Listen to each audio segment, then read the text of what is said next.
Hi everyone, welcome to Umkhosi noMagajeni. I am uMagajeni. Umkhosi wanamhlanje bazalwa bakamzitho is about uthando nesthembu. On the previous episode uthando nesthembu, there's nothing much eyenzakele besides that Musa Mseleku nabafazi bakhe before they were going to Durban July. So the four of them, they were going to Durban July. So where they booked, they had another makeup artist there. Unfortunately, there's a makeup artist abayithandayo and abayifunayo, which igama lakhe uThabile. So uThabile loyo but they decided that uThabile gonna do eyebrows wabo only, then the other makeup artist uzoyenza everything. Okay, fine, bavumelene kanjalo.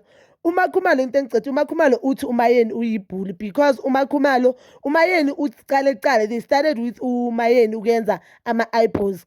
Umayeni decided that, and they said uyenza ama-eyebrows uya-shift uya komunye. Umayeni noMangwabe, they said bona they wanna do everything, bafuna ukuyenza full makeup, bafuna ukuyenza uThabile, but before bavumelene bonke ukuthi uzobayenza only the eyebrows, hence uMayeni ayenze kuqala.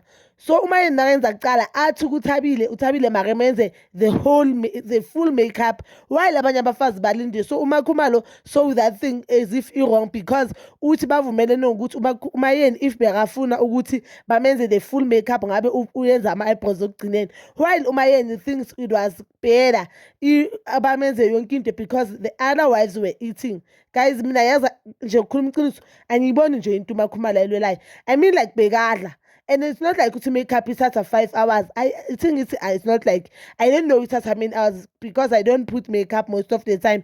So but iyenza sense indaba yokuthi azothi they are both right, or they are both, angazi nje ukuthi ngithini kahle kahle, but uMayeni yena uthi elakamayeni side lithi beyena she thought that because bayadla ngcono yenze the whole makeup, while uMakhumalo uthi uMayeni uyibhuli because bavumelene nje ngokuthi uzoyenza ama-eyebrows kuzomunye olandelayo.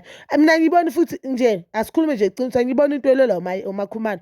uMakhumalo ulela nje ukuthi uMayeni uyenze the full makeup nje. uMakhumalo uyathanda umsindo kaMseleku and uzenza as if yena akawuthanda umsindo. Yini intombi kumele ayilwele lapho because bekazoyenza ama-eyebrows after uMayeni makasadla. It's not like ukuthi bebamile bafole iline, yena bekayenza something which is ukudla.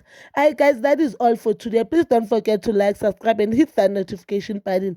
Nginithanda ukuya nokubuya.